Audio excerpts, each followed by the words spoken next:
Class চলাকালীন একদম কথা বলবে না, ভালো ছেলে হয়ে থাকবে, কারোর সঙ্গে ফাইটিং না।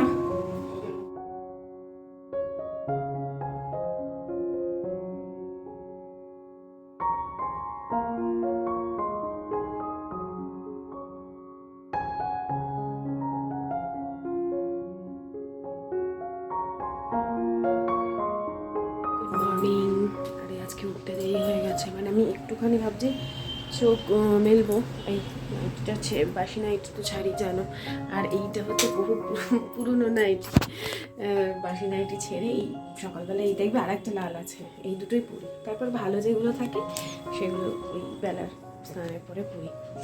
দেরি হয়ে গেছে, ভাবছি একটুখানি চোখটা বন্ধ করি, ব্যাস টাইম পেরিয়ে গেছে কখন। ওই জন্য ঝটাপট আয়ুষ্মানকে টিফিনে কী দেবো দেখো। ডিম বার করলাম একটা, আর কালকে না ময়দা মেখে রেখেছিলাম, আটাও মাখা আছে, দুটো ময়দার লিচিও আছে, দুটো পরোটা করে দিই আর ডিম ভেজে দেবো। এটাই হচ্ছে আজকে টিফিন। চিকেন বের করেছিলাম রাত্রিবেলা, ভেবেছিলাম একটা কিছু ভালো ওকে চিকেন রোল হোক যা হোক একটা কিছু বানিয়ে দেবো, কিন্তু এখন আর সময় নেই, ঝটাপট করতে হবে সব। তো চলো আর কথা না বলে কাজে নেমে পড়ি। হ্যাঁ হ্যাঁ জানি তোমরা খুব মিস করো আমার মর্নিং রুটিন। আর তোমরা বিশ্বাস করবে, আজকে যখন ব্লগ দেখছো অর্থাৎ মঙ্গলবার, এটা মঙ্গলবার সকালেই আমি শ্যুট করেছি। ওয়েডনেসডে একাদশী গিয়েছিল, আমি না কোনো ব্লগই সেভাবে তৈরি করতে পারিনি, মানে করছি যেন কেমন খাপছাড়া হচ্ছে, সব ডিলিট করে দিয়েছি। ধুর ওই সমস্ত আমি মানে যা হোক একটা জগা খিচুড়ি পাকিয়ে আমি ব্লগ শেয়ার করতে পারি না, যেন একটা সেট থাকে এরকম আমার মনে হয়। আমি নিজে যেমন ব্লগ পছন্দ করি আর কি। যাই হোক, আমাদের মর্নিংগুলো ভীষণ ব্যস্ত হয়, ব্যস্ত হোক, কিন্তু সেই সকালগুলো দিয়েই যেন আমাদের জীবনটা সুন্দর লাগে, মনে হয় যে না কিছু একটা অন্তত আমরা মানে ভালো আছি। জীবনের একটাই উদ্দেশ্য আমাদের কিন্তু ভালো থাকা। এই সারাদিনের এত পরিশ্রম, এত খাটাখাটনি, বা ধরো যারা বাইরে চাকরি বাকরি করে তাদের পরিশ্রম, সব কিছুর একটাই কিন্তু উদ্দেশ্য, সেটা হচ্ছে যেন আমরা এবং আমাদের পরিবার ভালো থাকে। তাহলে সেই ব্যস্ততাটা যদি এমন হয়ে যায় যে যার জন্য আমরা ভালো থাকতে পারছি না, সেটা কিন্তু কখনোই কাম্য নয়। তো যারাই বাইরে যাবে, বা আমরাও যে সারাদিন বাড়িতেই থাকি, বাড়িতেই কাজ করি না কেন, আমাদেরও নানান কথার সম্মুখীন হতে হয়। তারপরেও আলটিমেটলি লাস্টে যখন ঘুমোতে যাব, যেন মনে হয় যে না দিনটা ভালোই কেটেছে, খারাপগুলোকে সাইডে রেখে যেন ভালোভাবে দিনটা শুরু করতে পারি। আগে আরেকটা কথা বলে নিই, আয়ুষ্মান যাওয়ার সময় স্কুলে তোমরা হয়তো দেখবে জুতোর লেজটা খোলা আছে, ও নিচে গিয়ে ওর বাবা ঠিকঠাকভাবে বেঁধে দেয়। আমি বেঁধে দিলে ওর পছন্দ হয় না, বলে আমি বেঁধে দিলেই নাকি লেজটা খুলে যায়। আর ও ভালোভাবেই বাঁধতে পারে, কিন্তু ও কনফিডেন্স পায় না, বলে আমি ঠিক মতো, ও আমার মতন হয়েছে। দেখবে এক একজন মানুষের এক একটা জিনিস না মানে ভালো পারে না। আমি এখনও পর্যন্ত জুতোর লেজ ভালো করে বাঁধতে পারি না, আমার ছেলেও ঠিক সেরকম হয়েছে। যাই হোক, এই যে দেখো গরম গরম পরোটা করে দিচ্ছি। এইভাবে পরোটা করলে না, মানে ভাজ পরোটা করলে তুমি যখন গরম গরম খাবে যতটা মচমচে, ঠিক ঠান্ডা হয়ে গেলে কিন্তু ততটাই সফট, মনে হবে যেন তুমি তুলো ছিঁড়ে খাচ্ছ, এত নরম হয়ে যায়। তো এটা ভালো করে সেকে একদম চেপে চেপে এই সাইডে রেখে দিচ্ছি। ততক্ষণে আর একটা জিনিস তোমাদের দেখিয়ে দিই, যেটা কিন্তু এই সকালগুলোকে অনেক সহজ করে তুলতে পারে। সেটা হচ্ছে আগারোর এই মাল্টি কুক কেটেলটা, যার মধ্যে তুমি খুব সহজে চাউমিন সেদ্ধ, পাস্তা সেদ্ধ বসিয়ে দিয়ে ওই দিকে সমস্ত সবজি ভেজে একসাথে মিশিয়ে দিতে পারো। আমি তো তাই করি, যখন আমার তাড়াহুড়ো থাকে এখানে পাস্তা বসিয়ে দিই, আর একদিকে সমস্ত সবজিপাতি দিয়ে ওই দিকে ভাজতে ভাজতে এটা সেদ্ধ হয়ে যায়, মিশিয়ে দিয়ে দিই। এই পাস্তাটা যেটা ব্যবহার করছি সেটা ডিসানোর পাস্তালিশিয়াস এলবো পাস্তা, যেটা 100% দ্রুম হুইট দিয়ে তৈরি, যেটা source of protein, zero cholesterol, no trans fat, no artificial colour, ময়দা দিয়ে একেবারেই তৈরি নয়, তাই নির্দ্বিধায় বয়স্ক থেকে বাচ্চা সকলকেই আমরা দিতে পারি। তাই এই মাল্টিকুক কেটল আর এই পাস্তার লিঙ্ক কিন্তু আমি ডেসক্রিপশন বক্সে দিয়ে দিচ্ছি, তোমরা যদি কিনতে চাও অবশ্যই কিনতে পারো। ভীষণই ভালো, আর তার সাথে সাথে এত ইজি হয়ে যাবে আমাদের কিচেনের কাজগুলো বলার মতন না। তার সাথে সাথে গ্যাসেরও কিন্তু সাশ্রয়। ওইদিকে আর একটা ইম্পর্টেন্ট ইনফরমেশান দিয়ে দেওয়ার পরে চলে এসেছি আবার আমি টিফিনটা বানাতে। আমি যাই টিফিন দিই না কেন, খুব সিম্পল টিফিন হয়। আমি অনেক টিফিন রেসিপি দেখি, এইভাবে ওইভাবে, এই সাজিয়ে ওই সাজিয়ে দেয়, আমার ছেলে খাবেই না, আর বলবে অত খাবো তো আমি খেলবোটা কখন, বন্ধুদের সাথে টিফিন খেতে খেতেই তো টিফিন চলে যাবে। আর সত্যি বলতে আগে ছোটোবেলা যেটুকু গোছানো ছিল, এখন একেবারেই অত গোছানো নেই। আমাকে এক বন্ধু বলেছো না যে অনেকক্ষণ ধরে রেখে দিতে নেই ওই গ্লুকন-ডি, তুমি বরঞ্চ একটা কাগজে বা প্যাকেটে করে দিয়ে দেবে, ও মিশিয়ে খাবে, ও রেখে দিয়েই চলে আসবে। আমি গুলিয়ে দিয়ে আর বেশিক্ষণ রাখে না, ও যেতে যেতে ক্লাসে গিয়ে কিছুটা খেয়ে নেয়, আর টিফিনের সময় হয়তো ওই 2-3 ঘন্টা হয়তো খুব বেশি হলে থাকে। মানে এই জলটা ঠান্ডা থাকতে থাকতেই ও খেয়ে নেয়। এমনিতেই যা আমাদের হিউমিডিটি বলে বোঝাতে পারবো না, মেঘলা হয়ে আছে, হাওয়া দিচ্ছে, তারপরও 1 সেকেন্ড ঘাম মুক্ত নেই আমাদের। তো ওই যে ডিমটা ভুজিয়া করে দিতে হয় ওকে, একটু গোলমরিচ ছড়িয়ে দিয়ে, আর ওই নরম নরম পরোটা দিয়ে দুর্দান্ত খায়। এটা দিয়ে রোলও বানিয়ে দিতে পারো, যেই দুটো আইটেম আছে, মানে এই ময়দা মাখা থাকলে আর ডিম থাকলে তো রোলও বানিয়ে দিতে পারো বা মোগলাইও বানিয়ে দিতে পারো। আমি তো সব রেসিপি শেয়ার করি, যেগুলো যে ঝটপট অথচ চটপটা বাচ্চাদের পছন্দের খাবার। আর এইদিকে হয়ে গেছে, এখন ও যেটা খেয়ে যায় ছাতু মুড়ি দিয়ে ওই শরবত মতন, কিন্তু একটু ঠিক থাকে জিনিসটা করে দিই। ও মানে চুমুক মারবে, যেটা ফার্স্ট, যত ফার্স্ট হয়। ঘুম থেকে যদি কেউ 7টা মানে 45-এ বাড়ি থেকে বেরোবে, কেউ যদি ঘুম থেকে 7টা 25-এ ওঠে, তাকে আমি কি খাওয়াবো, কি রেডি করাবো আর কি হবে। নেহাত আমাদের স্কুলটা বাড়ির থেকে কাছে বলে বাইকে ঝট করে চলে যাওয়া যায় 2-3 মিনিটের মধ্যে, তাই রক্ষে। না হলে দূর থেকে এলে, যারা দূর থেকে আসে তারা অনেক সকাল সকাল বাড়ি থেকে তাদের অবশ্যই বেরোতে হয়। তো যাই হোক, এদিকে যে ড্রাই ফ্রুটসগুলো আমি রাত্রিবেলা ভিজিয়ে রাখি সেগুলো ছাড়িয়ে প্লেটে করে সুন্দর করে গুছিয়ে ওকে দিই। ও ততক্ষণ রেডি হয়ে নেয়, মুখ টুক ধুয়ে ও ড্রেস পরে নেয়। চুলটা আঁচড়া আইটা করেছি,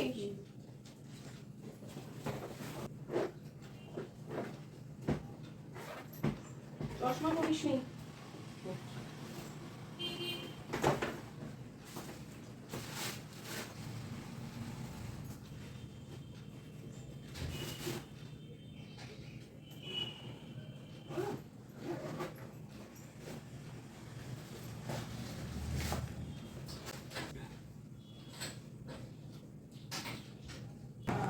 ক্লাস চলাকালীন একদম কথা বলবে না, ভালো ছেলে হয়ে থাকবে, কারোর সঙ্গে ফাইটিং না।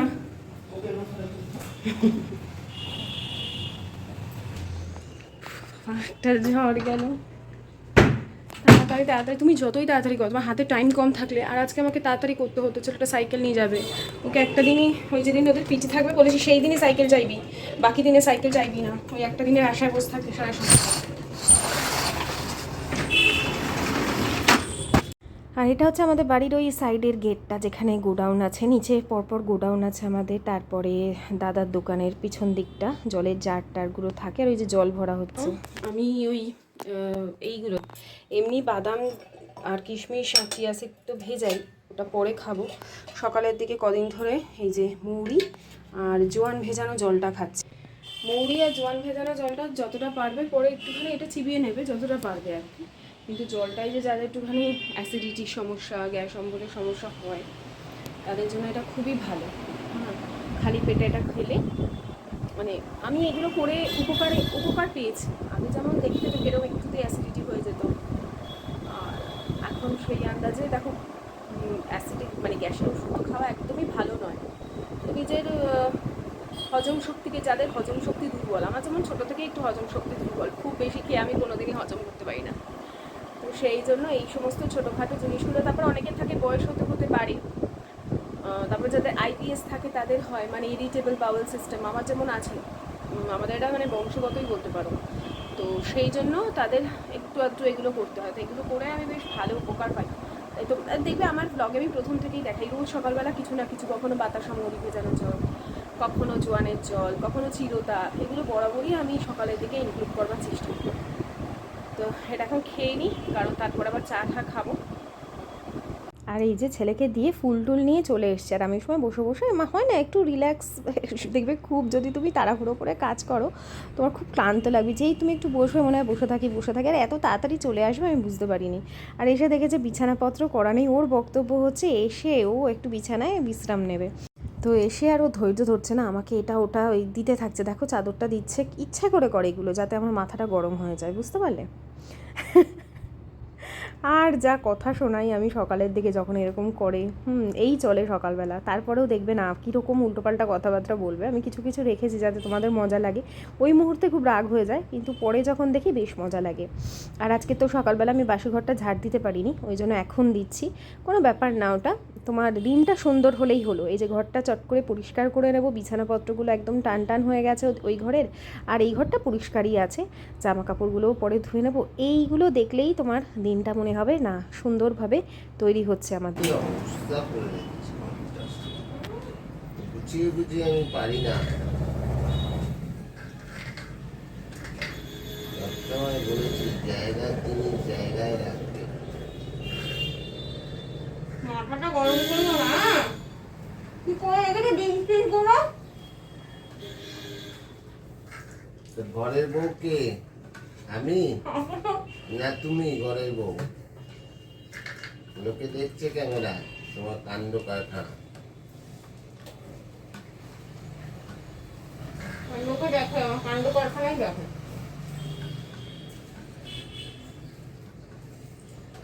এইটুকুনে পেরে পেরে আর চাইবে না। আমার ডায়লগ তো আমি না মানে একসঙ্গে 1000 কাজ করে নিচ্ছি আর কি, ভিডিও করছি, একদিকে ঘর ঝাড় দিচ্ছি, একদিকে বরের সাথে ঝগড়া করছি, একদিকে ব্রাশ করছি। মানে ভাবো কত বড় মাল্টিটাস্কার হয়ে গেছি আমরা। হ্যাঁ, তো মানে কোনো কিছু দাঁড়িয়ে করবার মতন আর অবকাশ নেই। আর যেদিন এই যে একটু দেরি হয়, তাও আমি কটায় ঘুম থেকে উঠেছি শুনে 6:30, আমার উঠলে ভালো হতো 6টা, সেখানে বেজেছে 6:30। খুব বেশি দেরি যে হয়েছে তাও নয়, তারপরেও এরকম মানে হয়ে যায়। মানে টাইমের একটু এদিক ওদিক হলেই তোমার সমস্যা তৈরি হবে, তাই ওইটাই ব্যস্ততা। এদিকে ওই নিজেদের এবার আমন্ডটা খাবো, তার আগে আমি যে খেয়ে নিয়েছি দেখলেই, মৌরি আর জোয়ানের 1 গ্লাস জল খেয়েছি। এই সময় আবার 1 গ্লাস জল খাবো, মানে সকাল থেকে জলটা মোটামুটি দেখো এই 1 ঘন্টাও হয়নি আমার, কিন্তু 2 গ্লাস জল খাওয়া হয়ে যাবে।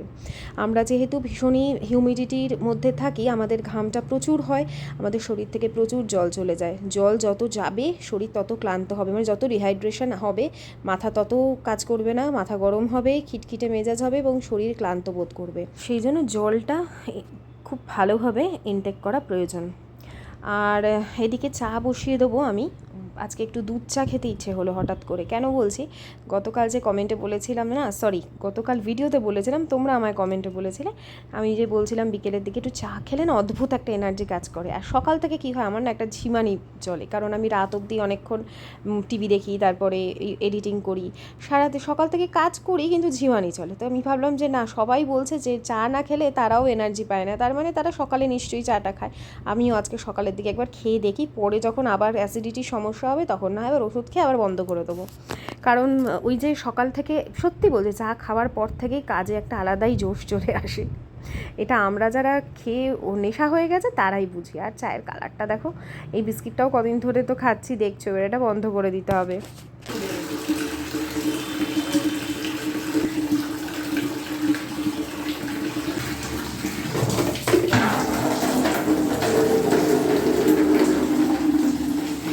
আজকে অনেক জামা কাপড়ই ছিল, 1 বালতি জামা কাপড় ছিল, মানে লাল বালতির 1 বালতি। আরও কিছু জমিয়ে মেশিনে দিলে হয়ে যেত, কিন্তু ভাবলাম হাতেই কেচে নিই, কারণ এগুলো হচ্ছে ওই কালকেই পরা আর ওই 2-1 ঘন্টার পরার জামা কাপড়। আমার ভীষণ বেরোয়, ছোটো থেকে আয়ুষ্মানকে অভ্যেস করিয়েছি বারে বারে জামা পাল্টানো, আর আমার তো আছেই, যার ফলে কী হয় বলো তো, আমার প্রচুর জামা কাপড় বেরোয়। ওই জন্য খুব বেশি যে একদম ডোলে ভিজিয়ে রাখতে হবে তেমন দরকার নেই, কিন্তু কেচে নিতে হবে। আয়ুষ্মানের স্কুলের জামাটা, মানে যেটাও গতকাল পরেছে সেটাও ধুয়ে দিলাম। আজকে যেহেতু পিটি ছিল তাই শুধু জামাটাই ধুলাম, কারণ স্যাটারডে সানডে ছুটি ছিল, তখন অলরেডি প্যান্টটা ধুয়েছি, বারে বারে না ধুলেও চলে। বিশেষ করে প্যান্টটা, ওদের তো একদম ডার্ক ব্রাউন, তো খুব বেশি নোংরা হলেও বোঝা যায় না। আর এদিকে দেখো হয়ে গেছে, অনেকবার করে ধোয়া, ওই জন্য উঠি বসি এরকম করি। আর আমি টুলে একভাবে বসে করতে পারি না, আমাকে অনেকেই বলে। তো এই মা ফোন করেছিল, মায়ের সাথে কথাও বলে নিলাম, না হলে পরে অনেক দেরি হয়ে যাবে, মা চিন্তা করবে, যেন কথা বলে নিলাম। তারপর একবারে স্নান করে বেরিয়ে ঠাকুরের বাসনটা ধোবো। গতকাল সন্ধ্যা দিয়েছিলাম, কিন্তু ঠাকুরের বাসন ধুতে পারিনি, আয়ুষ্মানকে পড়াতে নিয়ে যেতে হয়েছে, তো সেই জন্য আমি আজকেই ধুচ্ছি। আর আজকে তো মঙ্গলবার, ভালো করে সকাল সকাল পুজো দিয়েছি, হনুমান চালিসা পাঠ করা, বাবা লোকনাথের পুজো করা, সেইগুলো সমস্ত কিছু থাকে অনেকটা, প্রায় ঘন্টা দেড়েক সময় লাগে আমার। আমি অনেক কমেন্ট তোমাদের কাছ থেকে পাই যে পায়েল পুরো পুজোটা দেখিও। পুরো পুজো দেখানো সবসময় সত্যিই সম্ভব হয় না, কারণ আমাকে তো কেউ ক্যামেরা ধরে দেয় না। এবার পুজো করতে করতে পুরো ক্যামেরা অ্যাঙ্গেল এদিক ওদিক করা সেটাও সম্ভব হয় না। যখন দেখি ধরো একটা কাজ হলো, আমার খেয়াল হলো, তখন আমি ক্যামেরার অ্যাঙ্গেলটা একটুখানি সরাই। আবার ধরো একটা কাজ হলো, তখন আবার হয়তো একটুখানি সরাই, কারণ না হলে পুজোটা মন দিয়ে করা হয় না। আর এই সময়টুকুই হচ্ছে আমাদের সব কিছু, যিনি আমাদের সব দিচ্ছেন, ভালো রাখছেন, সমস্ত দুঃখ কষ্ট নিজে দেখছেন কোথায় কি হচ্ছে, তোমার পেছনেও কি ধরনের কথা হচ্ছে, যিনি সব শুনছেন, তার প্রতি মনোনিবেশ করাই এই মুহূর্তে সবচেয়ে প্রয়োজন।